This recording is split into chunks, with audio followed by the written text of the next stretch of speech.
I'm going to bring back to the stage David Long from Hansel Automotive Group. So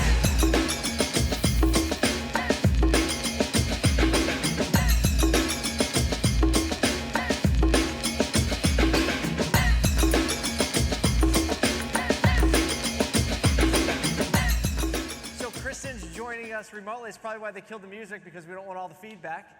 So Kristin, let's see if we can get her up here.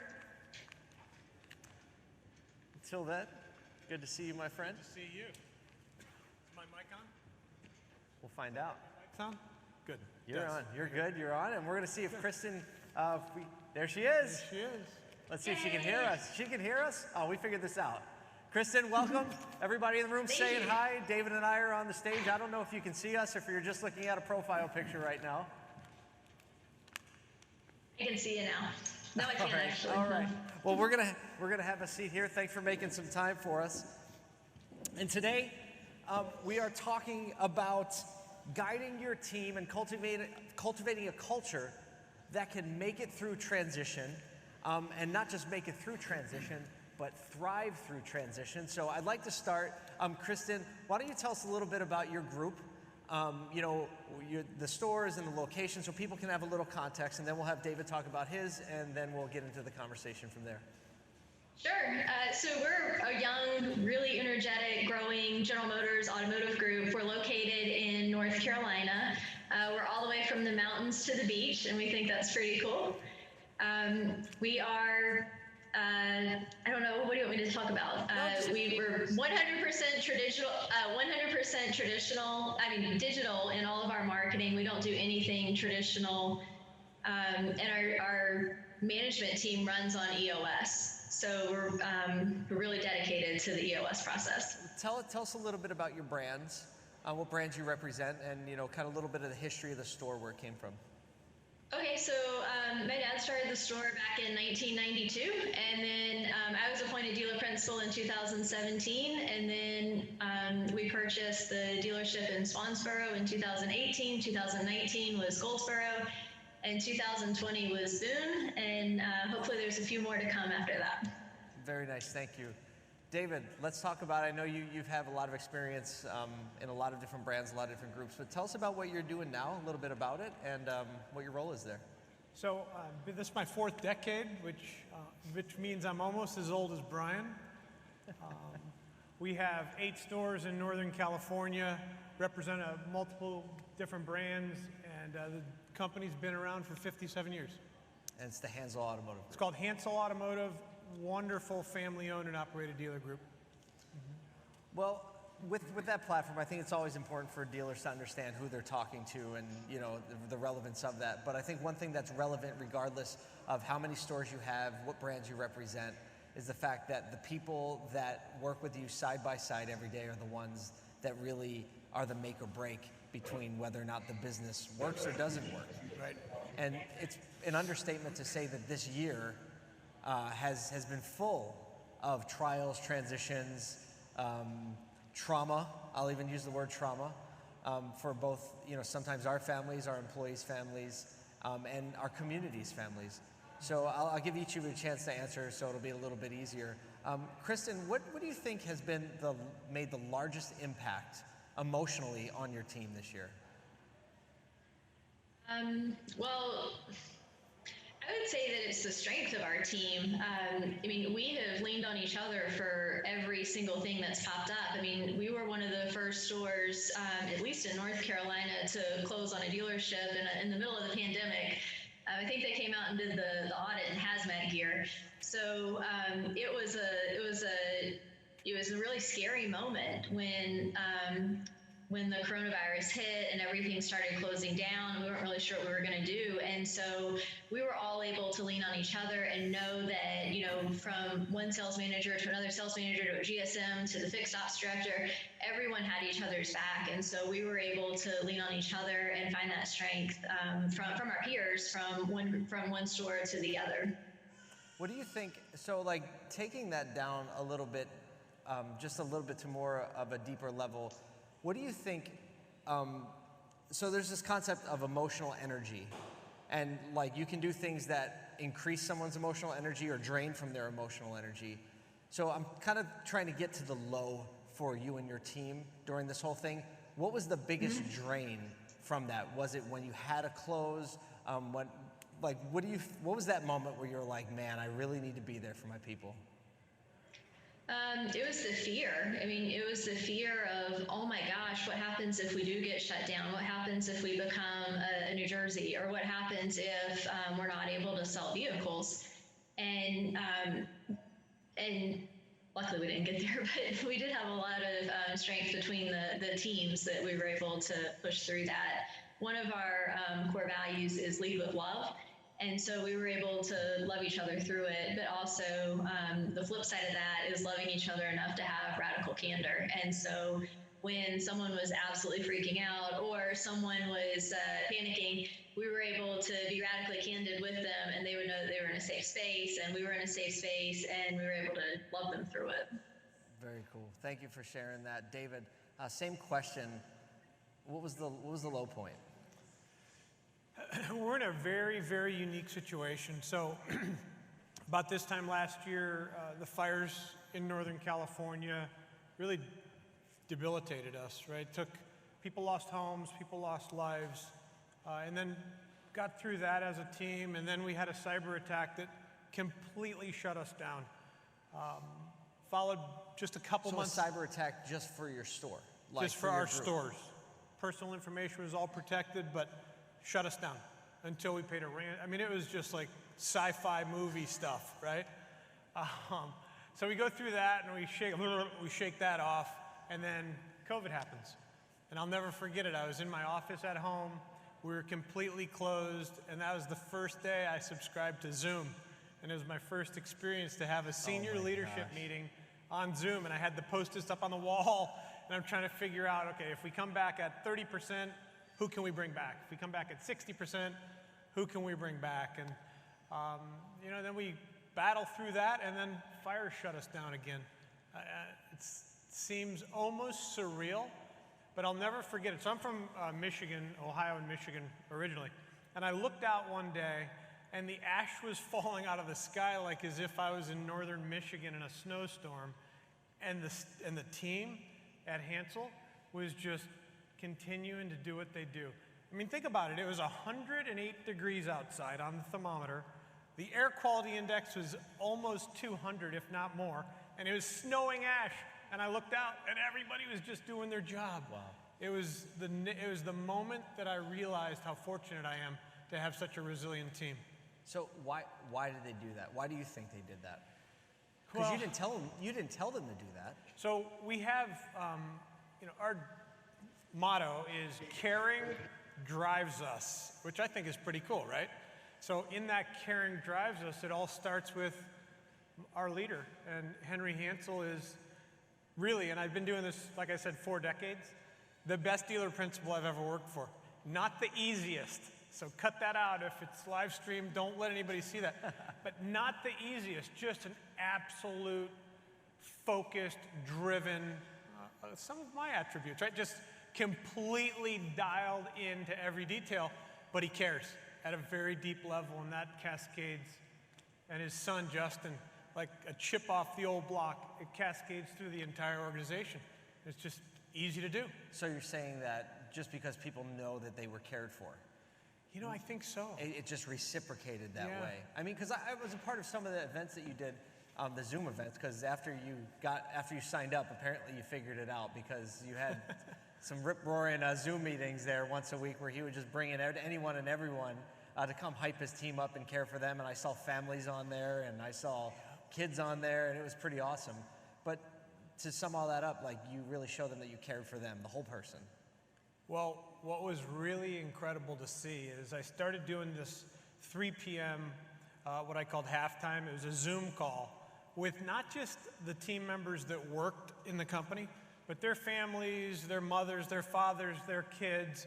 I had guest speakers. I had people that just, what I would call an ecosystem of positivity, right? Where in the middle of the day, it was the eddy in the storm and the raging river, where they could just come in for 30 minutes, get filled up with everything is going to be okay, and we're going to make it through this like we made it through fires and cyber attacks and now this. And man, people like you and other speakers just really came through for me. So it worked out great. Now it's only once a week. Well, that's good because it's only needed once a week. Yeah. Kristen, you said something that sounds very familiar with caring. Was it Care Drives Us? Caring drives us. Caring drives us. You said your first value is lead with love. Yes. Tell us about where that came from and how you're seeing that play out in real life, in real time, when things are pretty stressful. Yeah, so lead with love for us is to lead in a way that's open and caring, but also in a way that's coaching. So if someone messes up, we as leaders have to have the courage to sit them down and go, hey, we got to fix this. I love you enough to bring it to you rather than just, hold it in. So in that scenario, we're able to help that employee or our peer grow with us, and we all grow in the same direction. So lead with love is at the heart of every single interaction we have and everything we do.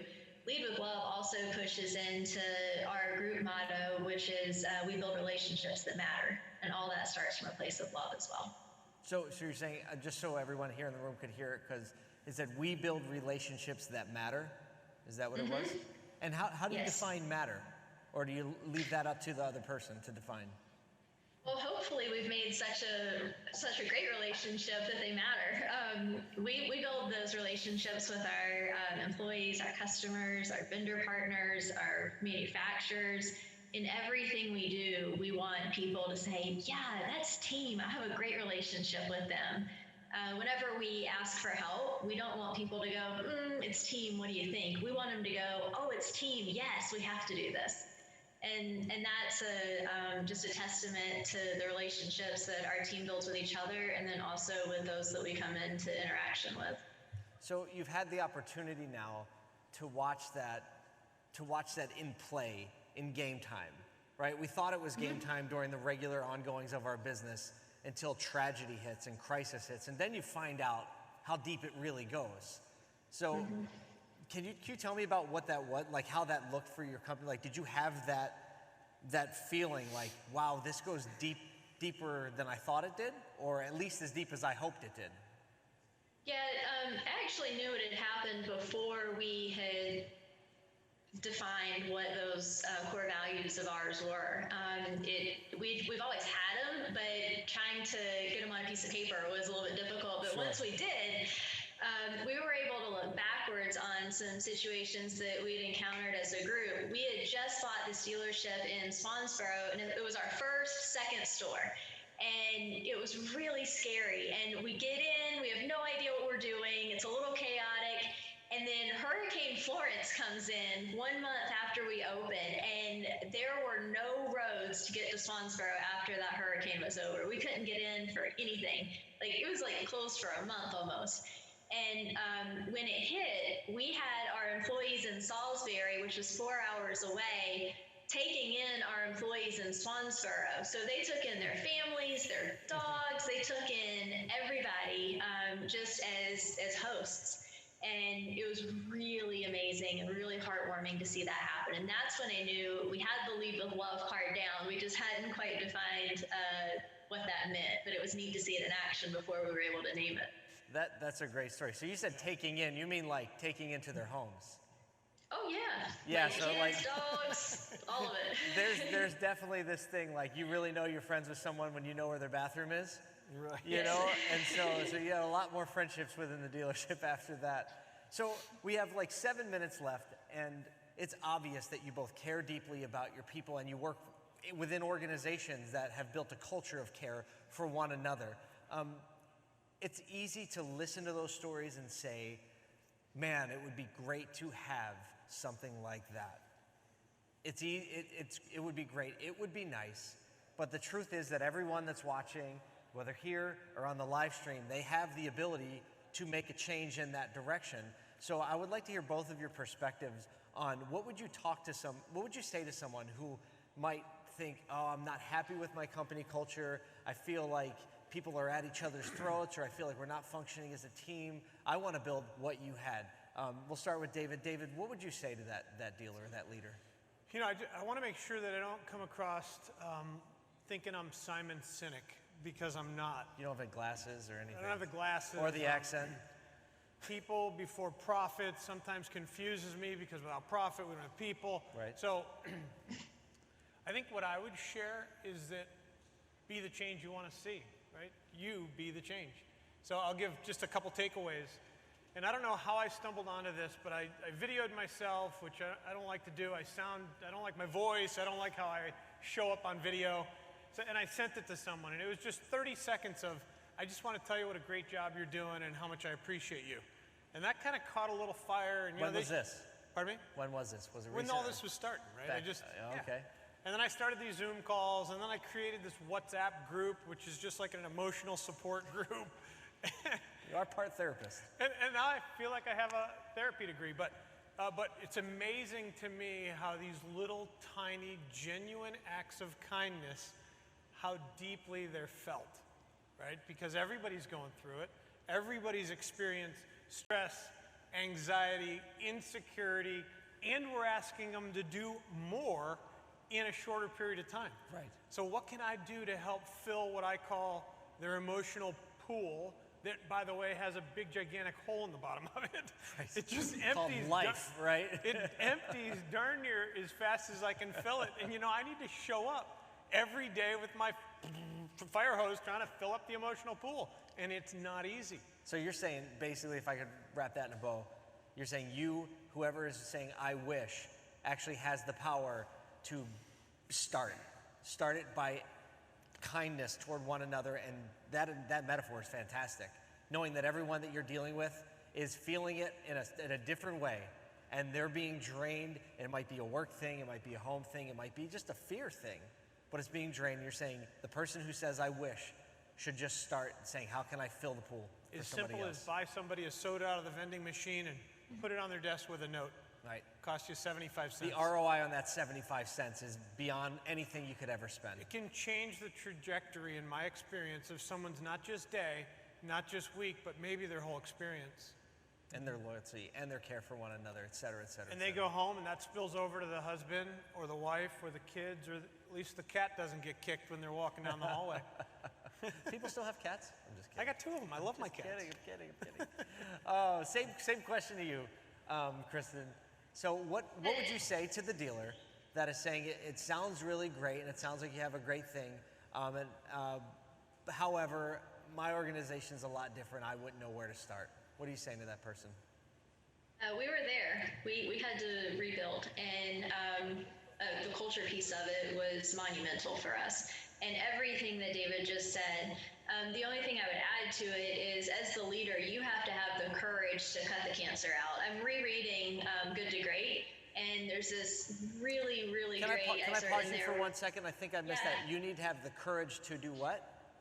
Cut the cancer out. Cut the cancer out. One of the CEOs in that book said, if you've got cancer in your hand, you have to be willing to cut your entire arm off to get rid of the cancer. And it's such a good point, because that stuff spreads, and it spreads fast. I mean, you get one dude in a bad mood, and then the rest of the team is in a bad mood. I grew up, my dad made me work every single seat in the dealership, and it's one of the greatest gifts he ever gave to me, was making me do that. But I worked underneath the finance manager that if you missed a piece of paper, they would throw the entire folder out into the hallway for you to scurry around and grab the paper back and hope your customer didn't see you. And that's not the way business, it's old school automotive, and we're so far past that.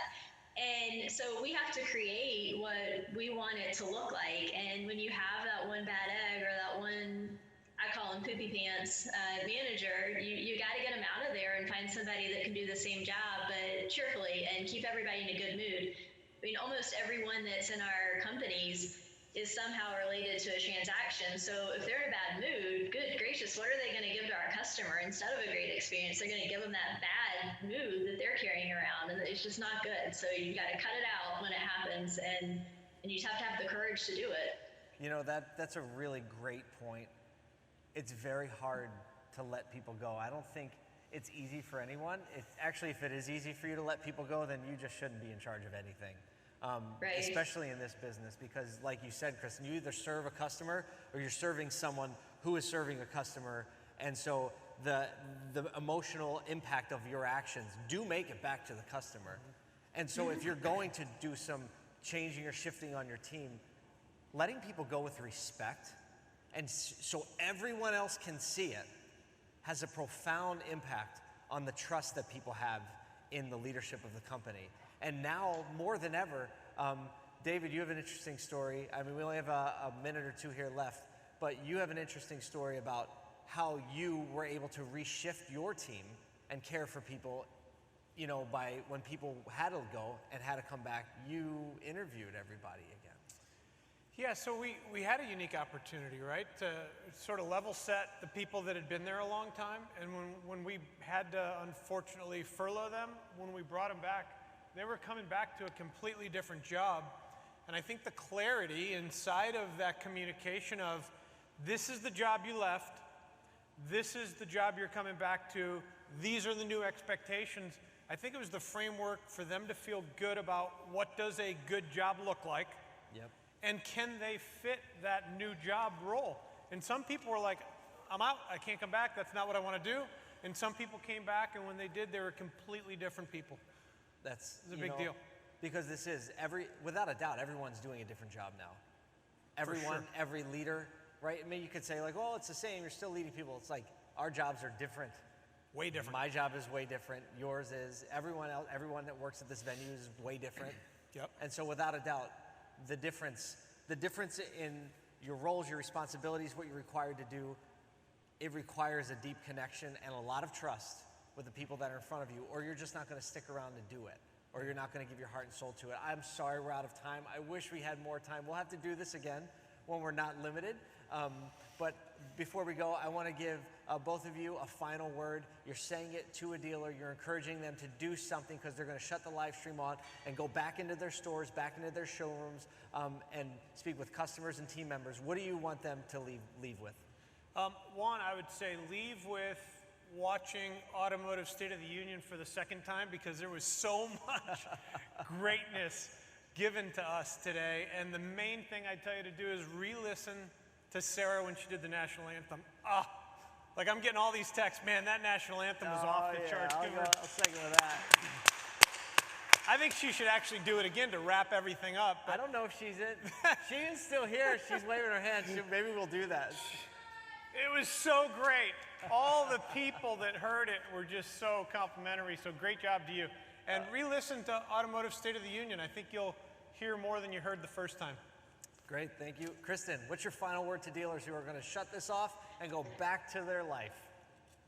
Not sure how to follow that. That was awesome. I would just say, lead with love and coach your team through it. This is not a message of just fire everybody and start over. It's coach them through it, and if they can't become that person that you need them to be, then it's time to let them go. But you as a leader have to have the courage to do that, and find a good recruiter so that you're not being held hostage by one of the managers. That's so good. Thank you, Kristin, for spending some time with us today. David, thank you for making the trip out here to be here. Both of you, I think that we'll have a better, more culture-focused industry because of the time you gave, and I hope it returns to you tenfold. Thank you so much. Thank you. Thank you. Great job, buddy.